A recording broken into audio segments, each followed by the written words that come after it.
ओम श्री शंकराचार्य नवावतारम विश्वेश्वरं विश्वगुरुं प्रणम्य वेदांत शास्त्र श्रवणालसानां बोधाय कुर्वे कमपि प्रबन्धं शंकरं शंकराचार्यं केशवं बादरायणं सूत्रभाष्यकृतौ वन्दे भगवन्तौ पुनः पुनः ईश्वरो गुरुरात्मेति मूर्तिभेदविभागिने व्योमवद्व्याप्तदेहाय दक्षिणामूर्तये नमः। ओम शांति शांति शांति।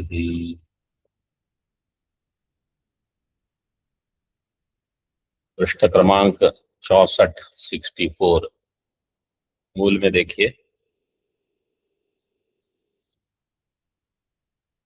ननु अनुमानादिभिर आवरणम निवर्तते न वा। पूर्व पक्षी प्रश्न करता है कि अनुमान आदि से आवरण की निवृत्ति होती है, आवरण भंग होता है कि नहीं होता। अगर होता है, आद्य साक्षात्कारी ब्रह्मस्यापि शंखपीतत्वादेहे श्वेतत्वादि अनुमानादिना निवृत्ति प्रसंग है। ब्रह्म जो है वो साक्षात है, अपरोक्ष है। जैसे शंख पीत, पीता है शंख, उसका श्वेतत्व का अनुमान करके ब्रह्म की निवृत्ति हो सकती है, लेकिन नहीं होती। इसी प्रकार दिंग मोहादेरपि अनुमानादिना निवृत्ति प्रसंग। दिंग मोह, उत्तर दिशा पूर्व दिशा में भ्रम हो गया। टीका में देखिए अंतिम पंक्ति, एवं पूर्वस्याम उत्तरात्व भ्रम इयम पूर्वा इति आप्तवाक्य जन्य शाब्द बोधात पूर्वा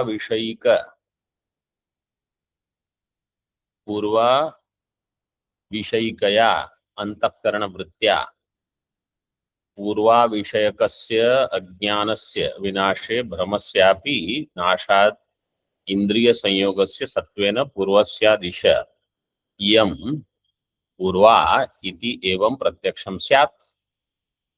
ऐसा होना चाहिए क्या? अगर केवल अनुमान से आवरण की निवृत्ति हो जाती तो क्या होता? पूर्वस्याम उत्तरात्व भ्रम, पूर्व दिशा में भ्रम हो गया, ये उत्तर दिशा है। East is taken as north. इयम पूर्वा, ये आप्तवाक्य किसी ने बताया, ये पूर्व दिशा है। आप्तवाक्य जन्य शाब्द बोध से, शाब्द बोधात पूर्वा विषयिकया अंतःकरण वृत्तिया। अब पूर्वा विषयिक अंतःकरण वृत्ति हुई, उससे पूर्वा विषयकस्य अज्ञानस्य नाश, अज्ञान का नाश होना चाहिए, और इससे भ्रम का भी नाश हो जाए, भ्रमस्यापि नाशात्। तो इंद्रिय संयोगस्य सत्वेन पूर्वस्या दिशः इयं पूर्वा, इंद्रिय तो संयोग है ही, तो तुरंत प्रत्यक्ष हो जाना चाहिए ये पूर्व है। तो कभी कभी नहीं होता।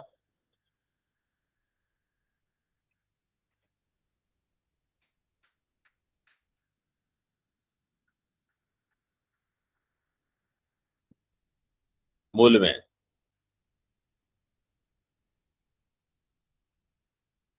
अधिष्ठान ज्ञानोपादानकत्वेन भ्रमस्य तन्निवृत्तौ तन्निवृत्तेः। अधिष्ठान अज्ञान उपादानकत्वेन, अधिष्ठान अज्ञान जिसका उपादान है, ऐसा भ्रम तन्निवृत्तौ तन्निवृत्तेः। पहले तत् का अर्थ क्या है, दूसरे तत् का अर्थ क्या है? पहले तत् का अज्ञान है, दूसरे तत् का भ्रम। और कोई स्पष्टीकरण अधिक?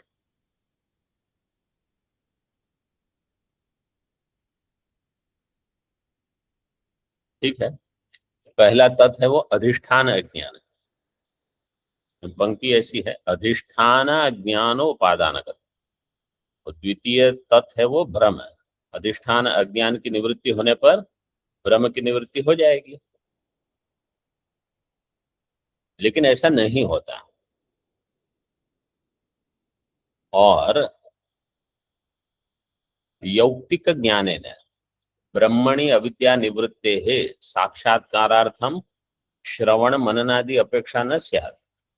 युक्ति पूर्वक अगर ज्ञान कर लेगा कोई, तो ब्रह्म की अविद्या की निवृत्ति हो जानी चाहिए। ब्रह्मणि अविद्या निवृत्ति है, फिर साक्षात्कार के लिए श्रवण मनन आदि की अपेक्षा नहीं हो।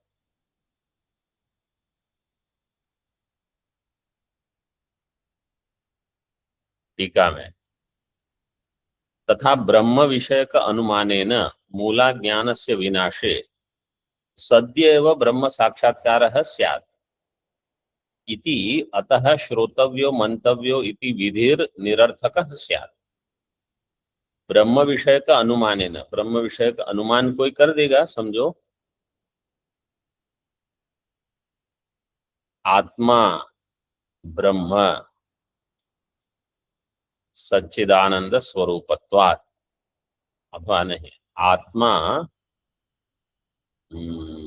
मुक्तः सच्चिदानंद स्वरूपत्वात् ब्रह्मवत्, आत्मा मुक्त है। क्यों? क्योंकि वो सच्चिदानंद स्वरूप है जैसे ब्रह्म। तो अनुमान से मोक्ष नहीं हो जाता है। ब्रह्म विषय का अनुमानेन मूला ज्ञान से विनाशे सद्य एव ब्रह्म साक्षात्कार स्यात्। स्यात् का अर्थ है ऐसा होना चाहिए। ब्रह्म विषय का अनुमान के द्वारा मूला ज्ञान का नाश होगा। नाश होने पर सद्य एव ब्रह्म साक्षात्कार हो जाए, तो फिर इति अतः श्रोतव्यो मंतव्यो इति विधिर निरर्थकः स्यात्। श्रोतव्यो मंतव्यो, ये सारी विधियां निरर्थक हो जाएगी, लेकिन ऐसा होता नहीं। और मूल में देखिए, द्वितीय च वन्यादि व्यवहारो न स्यात्। द्वितीय क्या है? अनुमानादिभिः आवरणं न निवर्तते। अनुमानादिभिः आवरणं न निवर्तते। अनुमान से अगर आवरण की निवृत्ति नहीं होती तो वन्नी व्यवहार कि पर्वत में वन्नी है, ये व्यवहार नहीं हो सकता। लेकिन अनुमान से कुछ तो अज्ञान का नाश होता है। पर्वतो वन्यमान धूमात, अनुमान करते हैं हम। तो प्रतिबंधस्य विद्यमानत्वात्, क्योंकि प्रतिबंध विद्यमान होना चाहिए। अगर अनुमान आदि से आवरण की निवृत्ति नहीं होती तो आवरण है, लेकिन आवरण नहीं रहता, वह अज्ञाति का व्यवहार संभव है। तो ये विचार हो गया। टीका में, अथ एतद् दोष परिजिहीर्षया अनुमित्यादि स्थले तत्तद् विषयाकार अंतःकरण वृत्तौ जायमानायामपि न तद् विषयकस्य अज्ञानस्य विनाशः इति द्वितीयः पक्षः समाश्रियते। तर्हि अनुमितौ जायमानायाम, इतना देखिए पहले, इस दोष का परिहार करने के लिए परिजिहीर्षया अनुमित्यादि स्थल में तत्तद विषय आकार अंतःकरण वृत्ति, विषयाकार अंतःकरण वृत्तौ जायमानायामपि, उनकी उत्पत्ति होने पर भी न तद विषयकस्य अज्ञानस्य विनाश, तद विषय का अज्ञान का विनाश नहीं होने पर द्वितीय पक्ष समाश्रियते, कि अनुमान आदि से आवरण का नाश नहीं हो, ये द्वितीय पक्ष है। तर्हि अनुमितौ जायमानायाम अपि अग्नि विषयकस्य अज्ञानस्य विनाश अविनाशात् पर्वते अग्निरस्ति इति व्यवहारो न स्यात्, प्रत्युत अग्निर्नास्ति इति व्यवहार स्यात्। तो अगर अनुमान से जायमान जो अग्नि विषयक ज्ञान है, उससे अज्ञानस्य अविनाशात्, अज्ञान का विनाश नहीं होना चाहिए, क्योंकि आवरण अभी है, तो पर्वते अग्निरस्ति ऐसा व्यवहार नहीं होता, बल्कि ऐसा व्यवहार होना चाहिए पर्वते अग्निर्नास्ति, तो लेकिन ऐसा नहीं होता, मतलब दोनों तरफ से पूर्व पक्ष बताता है कि दोनों में कुछ कमी है। केवल अनुमान से आवरण भंग होगा ये भी सही नहीं है, अनुमान से आवरण भंग नहीं होगा ये भी सही नहीं। अब सिद्धांती उत्तर देते हैं, उच्यते द्विविधम आवरणम एकम असत्वापादकम अंतःकरणावच्छिन्न साक्षी चैतन्य निष्ठम। आवरण दो प्रकार का होता है, एक है असत्वापादक आवरण जो अंतःकरणावच्छिन्न साक्षी चैतन्य निष्ठ है, मतलब वो कहाँ रहेगा, साक्षी चैतन्य को ढक के रहेगा वो आवरण। अंतःकरण से अवच्छिन्न जो साक्षी है मतलब अहम, इस प्रत्यगात्मा में जो आवरण है वो होगा असत्वापादक आवरण।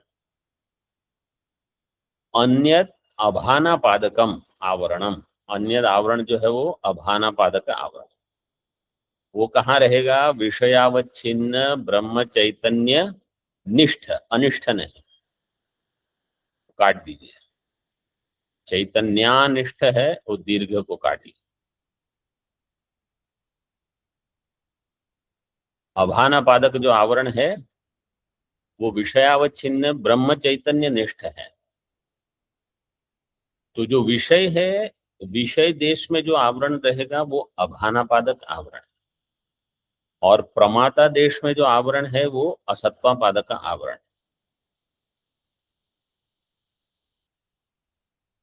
टीका में देखिए, असत्वम सत्वस्य अभाव। अच्छा, इस शब्द को पहले देख लीजिए, असत्व आपादक आवरण, असत्व का अर्थ है सत्व का अभाव, मतलब वस्तु का नहीं होना, ये बुद्धि। इदम अस्त्र नास्ति, इदम अत्र नास्ति इति व्यवहार आपादकम एतद आवरणम। आपादन करने का अर्थ है आरोप करना। तो समझो घट हमारे पास पड़ा है, लेकिन अभी अभी हमारा ध्यान वहां नहीं गया, तो इंद्रिय सन्निकर्ष नहीं हुआ। तो अगर कोई पूछेगा पहले, इंद्रिय सन्निकर्ष के पहले, अत्र घटो अस्ति, तो हम कहेंगे घटो नास्ति। तो घट का सत्व नहीं है, घट के सत्व का आपादन किया गया है आवरण के द्वारा, घट के असत्व का आपादन किया गया है आवरण के द्वारा, हो गया असत्व आपादक आवरण। तो घटो नास्ति ये व्यवहार होगा।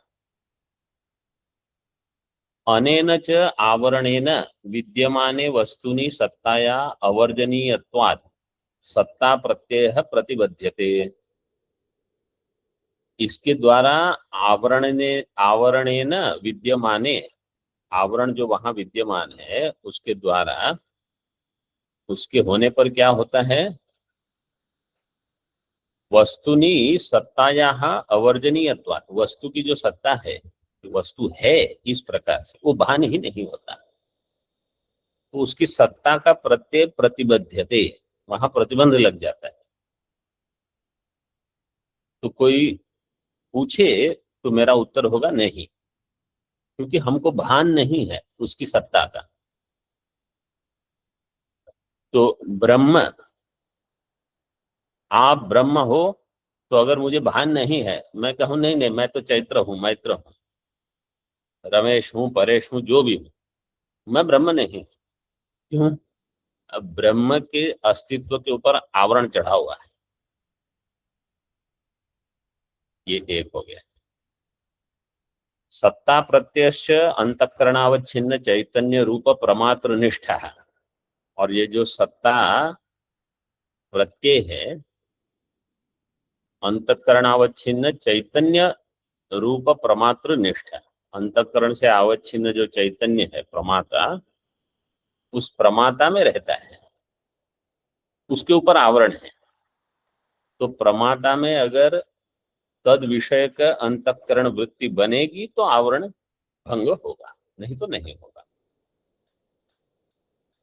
तत्प्रतिबंधकम आवरणम च तत्रैव अवश्यम वाच्य।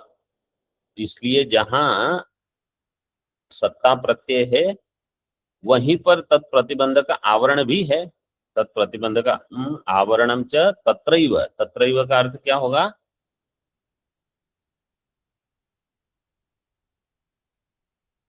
वही आश्रय में। तो वह आश्रय क्या है? प्रमाता चैतन्य।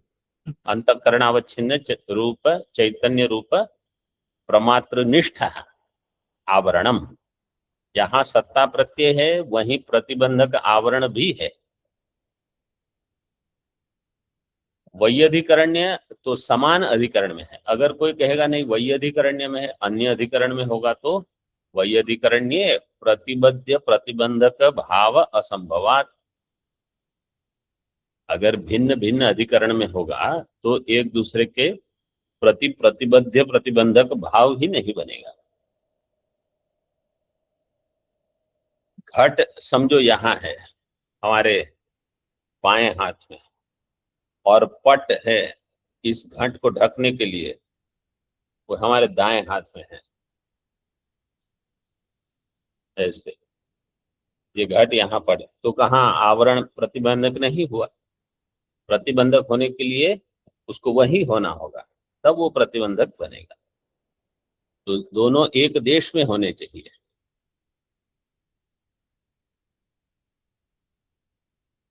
ये हो गया असत्वापादक आवरण। अब अभानापादक। भानम विषय रूपेण चित प्रकाश स्वरूप चित प्रकाश रूपम प्रत्यक्ष ज्ञान। भान का अर्थ है विषय रूपेण चित प्रकाश रूपम प्रत्यक्ष ज्ञान। प्रत्यक्ष का अर्थ करना अपरोक्ष। तत्प्रतिबंधकम एतदावरणम च विषयावच्छिन्न चैतन्य रूप प्रमेय निष्ठमेव वाच्य।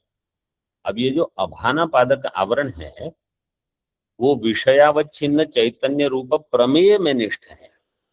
असत्वापादक प्रमाता निष्ठ था, ये प्रमेय निष्ठ है। ये भी आवरण है। तो ये कहाँ हो सकता है? ये कहीं भी हो सकता है। प्रत्यक्षे परोक्षे च सर्वत्रैव ज्ञाने विषयाकार अंतःकरण वृत्तिर्भवति एव, किंतु प्रत्यक्ष इंद्रिय द्वारा विषय प्रदेशे गतस्य अंतःकरणस्य वृत्ति।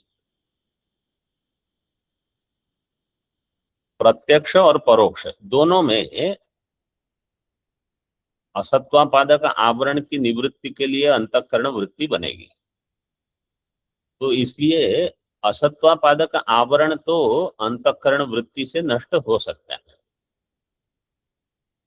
लेकिन अभानापादक आवरण हर समय नष्ट हो ये आवश्यक नहीं है।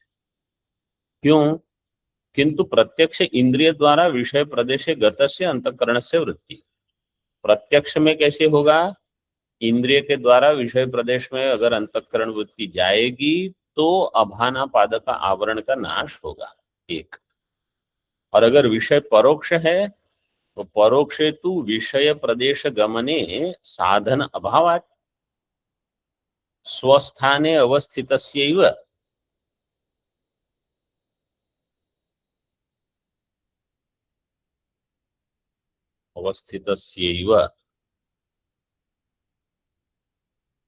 वृत्ति ही भवति।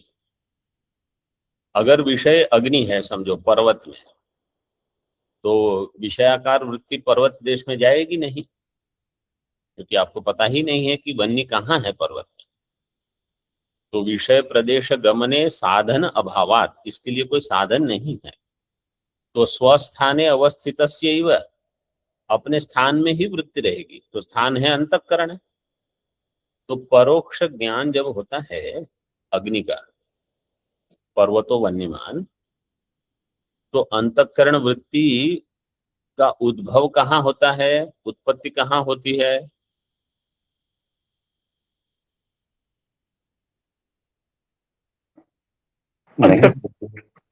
अंतःकरण। और कहाँ जाती है वृत्ति? विषय देश में जाती है? विषय देश में जाते। नहीं जाती, जो विषय बाहर है ही नहीं। विषय भी अंतःकरण में ही आपको मानना पड़ेगा। पर्वत में वन्नी है, वहां वृत्ति नहीं जाती। देखिए टीका में, तत्र प्रत्यक्ष ज्ञान काले अंतःकरणस्य विषय प्रदेश गमनात् अंतःकरणावच्छिन्नं प्रमात्र चैतन्यं विषयावच्छिन्नं प्रमेय चैतन्यं च एकमेव इति तत्रत्य अंतःकरण वृत्त्या प्रमात्र चैतन्य निष्ठम असत्वापादकम आवरणम प्रमेय चैतन्य निष्ठम अभानापादकम आवरणम च इति आवरण द्वयम विनाश्यते। ये प्रत्यक्ष में क्या होता है? प्रत्यक्ष ज्ञान काले अंतःकरण की वृत्ति बनेगी, अंतःकरण से विषय प्रदेश गमनात्, अंतःकरण विषय प्रदेश में जाएगा, गमनात् अंतःकरणावच्छिन्नम प्रमात्र चैतन्यम, अंतःकरण से अवच्छिन्न प्रमात्र चैतन्यम, विषयावच्छिन्नम प्रमेय चैतन्यम, और विषय से अवच्छिन्न प्रमेय चैतन्य, दोनों एक हो जाते हैं। एकमेव इति तत्रत्य अंतःकरण वृत्त्या, अंतःकरण की वृत्ति के द्वारा प्रमात्र चैतन्य निष्ठ, प्रमाता चैतन्य में कौन सा आवरण है? असत्वापादक आवरण, उसका नाश होगा। और प्रमेय चैतन्य में कौन सा आवरण है? अभानापादक आवरण। अभानापादक आवरण, अभान आपादक आवरण, अभानापादकम आवरणम, वो कहाँ निष्ठ है? प्रमेय चैतन्य। तो दोनों आवरण का नाश हो जाएगा।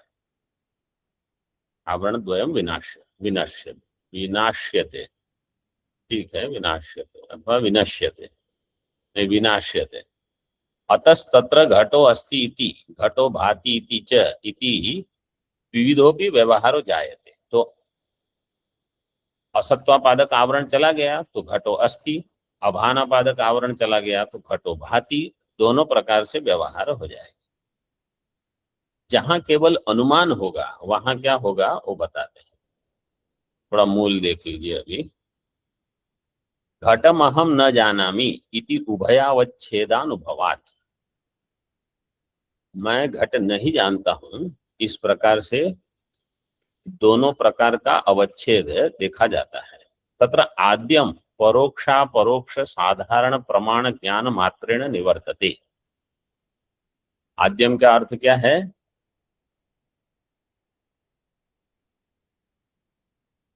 घटम अहम न जानामि असत्वापादक आवरण। असत्वापादक, हाँ, असत्वापादक आवरण जो है वो आद्य है, और द्वितीय हो जाएगा अभानापादक। तो आद्यम असत्वापादकम आवरणम परोक्षापरोक्ष साधारण प्रमाण ज्ञान मात्र से निवर्त हो जाएगा। परोक्ष अपरोक्ष साधारण प्रमाण ज्ञान, तो घटो अस्ति इतना भान हो जाएगा। अभी दिख नहीं रहा है, लेकिन समझो वहां जिस कुटिया में आप हो वहां घट है, वहां कुछ आवाज हुआ कुछ, तो आपको समझ में आ गया कि यहाँ घट तो है कहीं, तो अस्थि इतना तो भान हो गया। अब भाति नहीं हुआ है अभी।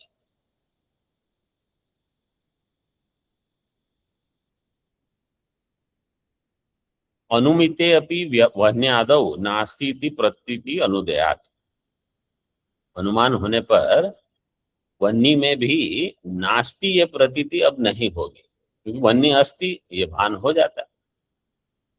द्वितीयम तु साक्षात्कारेण एव निवर्तते। द्वितीय क्या है? अभानापादक आवरण। ये केवल साक्षात्कार, मतलब चाहे वो घट हो तो घट का साक्षात्कार, वन्नी हो तो वन्नी का साक्षात्कार, और ब्रह्म हो तो ब्रह्म का साक्षात्कार। ब्रह्म का साक्षात्कार हो तभी अभानापादक आवरण जाएगा। तो साधारण क्या होता है, जब हम अध्ययन करते हैं, श्रवण मनन करते हैं, तो असत्वापादक आवरण तो निवृत्त हो जाता है, तो ब्रह्म अस्ति ये भान हो जाता है। लेकिन मैं ब्रह्म हूं इस प्रकार से भान नहीं होता। क्यों? अभानापादक आवरण अभी है।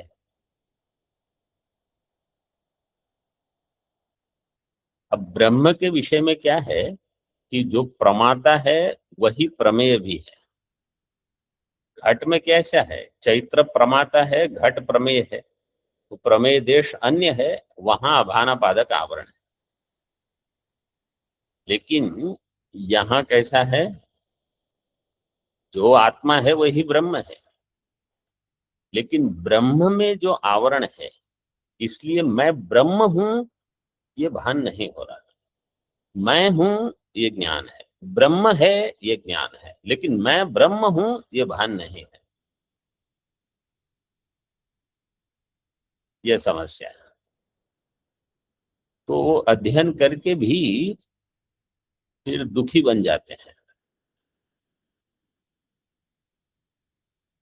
अब नियम बताते हैं। यद आश्रयम यदाकारम ज्ञानम तदाश्रयम तदाकारम अज्ञानम नाशयति इति नियमात्। ये नियम है। जिस आश्रय में जिस आकार का ज्ञान होगा, उस आश्रय के उस आकार के अज्ञान का वो नाश करेगा। तो चैत्र अंतःकरण में घट का अज्ञान है, तो चैत्र अंतःकरण में घट का ज्ञान होने पर उस अज्ञान का नाश होगा। तो जिस अंतःकरण में ब्रह्म का अज्ञान है,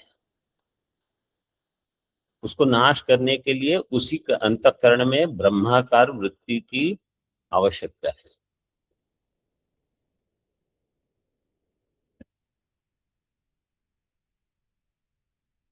परोक्ष ज्ञानस्य च विषयेन्द्रिय सन्निकर्ष अभावेन अंतःकरण मात्र आश्रयत्वात्। जो परोक्ष ज्ञान है वहां तो विषय और इंद्रिय का सन्निकर्ष होगा ही नहीं, इसलिए अंतःकरण में ही वो आश्रय रहेगा। तो वृत्ति अंतःकरण में ही होगी। अपरोक्ष ज्ञानस्यैव विषयेन्द्रिय सन्निकर्ष जन्यत्वेन विषयांतःकरण उभय निष्ठत्वात्। अपरोक्ष ज्ञान जो है विषयेन्द्रिय सन्निकर्ष जन्यत्वेन, विषय और इंद्रिय के सन्निकर्ष से जन्य होने से विषयांतःकरण उभय निष्ठत्वात्, वो दोनों जगह है, विषय में भी है अंतःकरण में भी। तो अपरोक्ष ज्ञान से असत्वापादक अभानापादक दोनों आवरण की निवृत्ति हो जाएगी। तो कोई प्रश्न करेगा कि कौन से उपनिषद में बताया कि दो आवरण है, असत्वापादक अभानापादक, तो क्या उत्तर दोगे आप?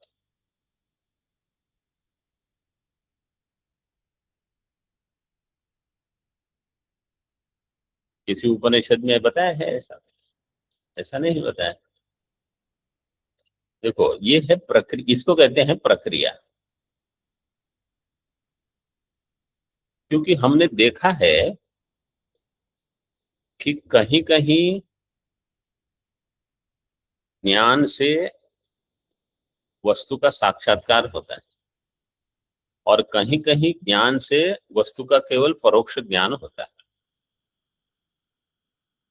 उसका समाधान इस प्रकार से दे रहे हैं कि आप दो आवरण मान लो,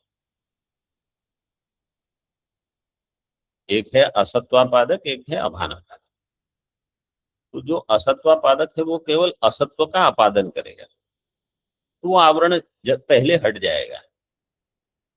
लेकिन जब तक विषय का साक्षात्कार न हो, अभानापादक आवरण नहीं जाएगा। इसलिए आपको प्रयास करना पड़ेगा उसके साक्षात्कार के लिए, चाहे वो वस्तु स्वयं रूप से हो अथवा अन्य रूप से हो, साक्षात्कार आवश्यक है। टीका में देखें, अनुमित्यादि परोक्ष ज्ञान काले तु अंतःकरणस्य स्वस्थान एव अवस्थितत्वात् तत्रत्य अंतःकरण वृत्त्या अंतःकरणावच्छिन्न प्रमात्र चैतन्य निष्ठम असत्वापादकम आवरणम एव केवलम विनाश्यते। अनुमिति में जब परोक्ष ज्ञान होता है तो अंतःकरण से स्वस्थान एव अवस्थितत्वात्, अंतःकरण अपने स्थान में ही रहता है, बहिर्देश में नहीं जाता। मतलब पूरा अंतःकरण तो कभी नहीं जाता, उसका अंश भी बहिर्देश में नहीं जाता।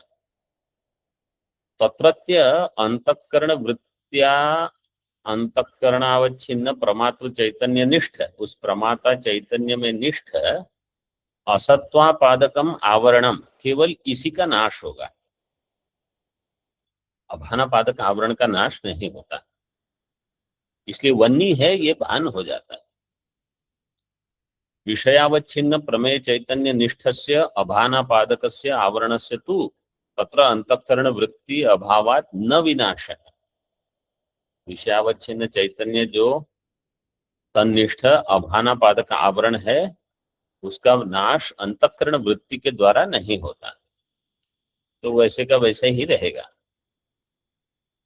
तथा च पीतः शंखः इति भ्रम काले स्वैत्यानुमित मितौ अंतःकरण वृत्त्या असत्वापादकस्य आवरणस्य नाशे शंखे श्वैत्यम अस्ति इत्याकारकः प्रत्ययः स्यात्, न तु तत्र तदा श्वैत्यस्य भानम। तो पीतः शंखः ये साक्षात हो रहा है, क्योंकि पीतिमा है चक्षु में, वहां दोष के कारण शंख पीत दिख रहा है। अभी आप अनुमान करते हो शंखो श्वेतः शंखत्वात् अन्य शंखवत अथवा पूर्व दृष्ट शंखवत, ये शंख भी श्वेत ही होगा, क्योंकि पहले जो हमने शंख देखे हैं वो श्वेत थे, ये भी श्वेत ही है ऐसे। तो लेकिन अब आपको दिख रहा है पीत है, तो वहां असत्वापादक आवरण का तो नाश हो गया। असत्वापादकस्य आवरणस्य नाशे शंखे श्वैत्यम अस्ति इत्याकारक प्रत्यय स्यात्, लेकिन ऐसा नहीं होता। क्यों? अभानापादकस्य आवरणस्य सत्वात्, अभानापादक आवरण अभी भी है। असत्वापादक तो आवरण नष्ट हो गए, लेकिन अभानापादक है। अतस्तदानीं शंखे श्वैत्यम स्यान् नाम न तो इदानीं तद भाति इति व्यवहार। तो वहां क्या होगा, उस समय तो शंख में श्वैत्य था, लेकिन इस समय वो नहीं भास रहा है। इदानीं न भाति, ऐसा व्यवहार होता है।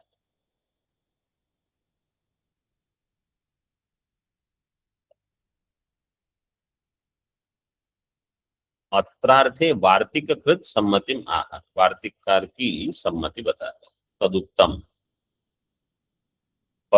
परोक्ष ज्ञान तो नश्ये दसत्वावृत्ति हेतुता, परोक्ष ज्ञान तो नश्ये दसत्वावृत्ति हेतुता, अपरोक्ष धिया नश्ये दभानावृत्ति हेतुता इति। परोक्ष ज्ञानतः असत्वावृत्ति, आवृत्ति का अर्थ है आवरणम, असत्वावृत्ति हेतुता नश्येत, और अपरोक्ष ज्ञान के द्वारा अभानावृत्ति हेतुता नश्येत।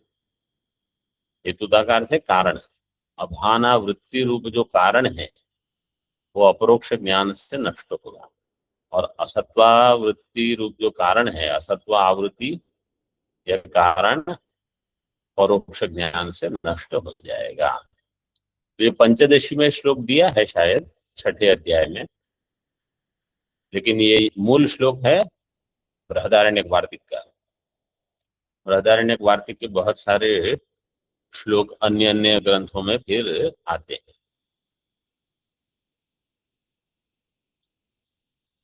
टीका में देख लीजिए, परोक्ष ज्ञानतः मूला ज्ञानम ही स्वपरिणाम विशेषेण असत्वापादकम अभानापादकम च इति आवरण द्वयम जनयति। मूला ज्ञान से दो आवरण निकलेंगे, असत्वापादक अभानापादक, दोनों की उत्पत्ति मूला ज्ञान से। तत्र मूला ज्ञानगतम यद असत्वापादक आवरण हेतुत्वम तदेव केवलम परोक्ष ज्ञानेन विनश्यति। परोक्ष ज्ञान के द्वारा असत्वापादक आवरण की निवृत्ति हो जाएगी। प्रत्यक्ष ज्ञानेन तु अभानापादक आवरण हेतुत्वम अपि विनश्यति इत्यर्थः। प्रत्यक्ष ज्ञान से अभानापादक आवरण की भी निवृत्ति हो जाएगी।